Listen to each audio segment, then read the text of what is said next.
앞으로 우리네 삶은 얼마나 안 좋아질까요? 돈이 없는 사람들이 돈을 더 빌려서 더 쓴다고 합니다. 뽕 맞고 사는 것처럼 산다고 하죠.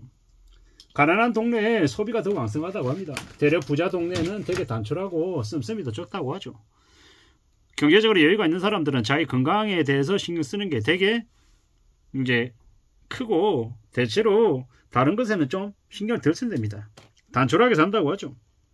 회사와 집, 그리고 독서, 그리고 가족들과의 관계, 얘기 나누고, 영화 보고, 소설 읽고, 경영서적 읽고, 신문 읽고 이러는 것들을 좀 더 친숙하게 좋아하며 산답니다. 그리고 대체급입 사는 사람들은 먹고 쓰고 죽자라는 분위기로 흥청망청거리고 과음하고 폭주하고 도박하고 신배 잡기에 아주 능하다고 하죠. 이제 앞으로는요, 점점 먹고 사는 게 더 중요해지고 나머지는 군더더기들은 대거 거치는 삶이 이제 심해진다고 합니다. 2024년 올 말에 저축은행의 연체율이 9%를 넘어섰죠. 2024년 11월쯤 되면 단위농협, 축협, 수협 쪽 이제 연체가 터진답니다. 그리고 2025년 한 하반기쯤 되면 경기도와 서울 전역에 이제 아파트 경매 물량도 폭증한다고 하죠. 아파트 경매 대란이 터진답니다. 25년 하반기에 그렇게 터지면요, 26년, 27년 계속 지속되는 거죠. 그러면 이제 우리의 삶이 꽤나 이제 참혹해지는 겁니다. 상황이 많이 안 좋아지는 거죠. 그러한 일들이 이제 점점 시간이 지날수록 구체화되고 현실화된다는 겁니다. 2025년 1월 1일부터 스트레스 DSR 100% 적용인데 어떻게 되려나요? 이미 2024년 5월 1일부터 경기대응 완전자본 1% 적립인데 추가 충당금 1% 적립하는데 이제 제일금융권 위주로 이제 금융채권들이 대거 이제 나올 건데 어떻게 되겠습니까? 이제 금융기업들의 이제 흑자도 이제 대폭 줄어들고, 흑자가 줄어들면요, 배당도 줄어드는 거죠. 배당 줄어들면 이제 금융기업들에 대한 주식에 대한 이제 주주들도 이제 대거 매도할 것이고, 주식시장도 이제 대거 안 좋아지는 거죠. 미국이라고 하는 나라가 기준금리를 2024년에 뭐 3번에서 6번까지 내린다 이랬는데 실제로 지금까지 안 내렸죠. 아마도 2024년 말이나 2025년 뭐 상반기부터는 금리를 내리긴 하겠죠. 근데 금리를 내리고 난 이후부터 6개월에서 한 12개월쯤에 미국부터 먼저 주가 하락, 주식시장의 붕괴가 시작됩니다. 그리고 또 6개월, 1년 뒤에 한국에 이제 그와 유사한 일들이 퍼지는 거고요. 2025년 상반기부터 금리를 내린다라고 하면 대략 한국이라고 하는 나라는 2026년 하반기쯤에 경제 쇼크가 오지 않을까라고 추정해 봅니다. 그때가 되면 서울 전역에 아파트 경매 물량도 대거 쏟아지고 경매가가 계속 지속되면 나중에 실거래가도 2026년이나 2027년, 28년쯤 대폭 내려가겠죠. 지금 가격에 싸그리 다 전부 다 반값, 3분의 1 가격으로 내려간다고 예상해도 하나도 과도한 게 아니죠. 그렇게 생각하고 움직이면 좋을 것 같습니다. 정말로 조심하며 살아가야죠. 우리네 삶이 어떻게 흘러갈지 잘 좀 궁리해야 되겠습니다. 그래야 되지 않겠나라고 생각하는 겁니다. 누가 뭐라 해도 정신 바짝 차리고 살아가야 될 겁니다. 사는 게 쉽지 않습니다. 어렵습니다. 많이 막막합니다. 정말로 정신 바짝 차리고 살아가야 될 겁니다. 우리가 살아가는 삶이 정말로 어렵다라는 겁니다. 2024년, 5년, 6년 금융계도 자본을 적립해야 됩니다. IMF 이후에 30년 만에 오는 대박 기회입니다. 이번에 무시하게 많이 망한다고 하죠. 그 망한 이들이 대거 늘어나게 되면 어떻게 됩니까? 돈 가지고 있는 사람들이 이제 점점 나아지는 거죠. 이래저래 상황들이 많이 안 좋아지는 것 같습니다. 어떻게 흘러가겠습니까? 어떻게 괜찮아지겠습니까?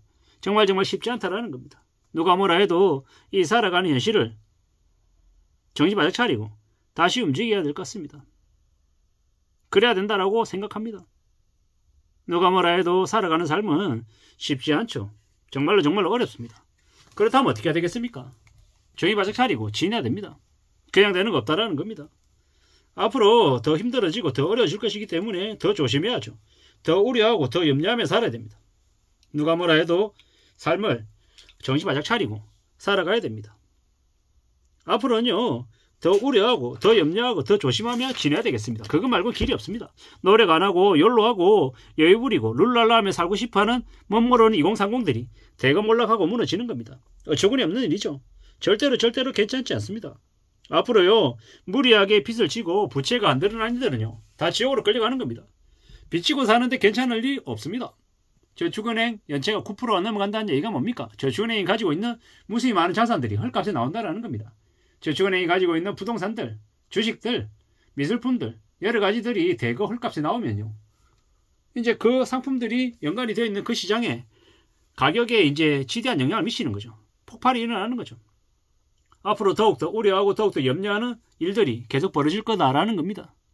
누가 뭐라 해도 정말로 조심 또 조심하며 살아가야 될 겁니다. 이 얼마나 어려운 일들이 계속 벌어질까요? 정신 바짝 차리고 지내야죠. 살아가는 게 정말 쉽지 않습니다. 어렵습니다. 시간이 지나고 또 지나면요, 그 어렵고 말도 안 되는 일들, 무지하게 잘못된 것들이 점점 이제 확산될 겁니다. 드러날 거다라고 봐야 되는 거죠. 이런저런 여러 가지 생각들이 앞으로 닥칠 거다라는 거. 명심도 명심해야 되겠습니다. 우리가 살아가는 삶은 앞으로 언제 어떻게 어떤 식으로 흘러갈지 모른다. 어떻게 보내질지 모른다. 그렇기 때문에 어떻게 해야 된다? 마음 단단히 먹고 살아야 된다. 정말 조심하며 지내야 된다. 라는 말씀을 드리고 싶습니다. 앞으로는요, 정말 조심하며 사는 것 말고는 길이 없습니다. 적이 어디 있는지 알 수 없습니다. 그걸 모르고 함부로 내가 까불고 다니면요, 내가 바로 당할 수 있는 거죠. 그렇기 때문에 조심하고 또 조심하며 살아야 됩니다. 이때까지 계속 지면서 살아온 인생이 제 인생입니다. 그래서 더욱더 조심해야 됩니다. 도망치지 말고 끝까지 봐야 되고, 강해지기 위해서 마음을 더 단단히 먹어야 됩니다. 당할까봐 두려워하지 말고 정신을 차리고 천천히 조심하며 움직여야 되겠습니다. 그래야 되지 않겠나라고 지금 생각하는 중입니다. 내 나약함, 내 한심함, 내 아둔함이 드러나는 것 같아서 창피하죠. 하지만 정신을 잘 차리고 살아야 됩니다. 진실은 미움받고 비난받고 다시 묻힙니다. 그렇지만 잊혀지는 걸까요? 아니죠.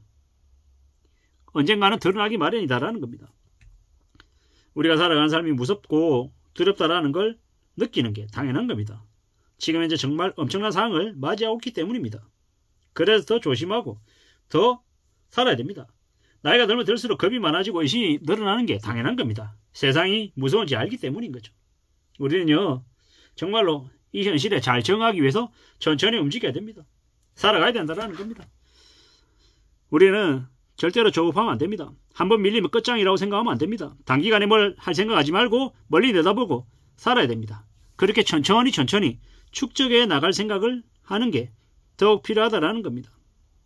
우리가 살아가는 삶이 정말로 어마무시하다라는 것 잊지 않아야 되겠습니다. 저축은행이 부실화되면요, 카드사가 터지고, 카드사가 터지면 제일금융권으로 전이가 됩니다. 그러면 전부 다 서서히 이제 힘들어지는 거다라고 봐야 되겠습니다. 정말로 두려워하며 살아야 되겠습니다. 이상입니다.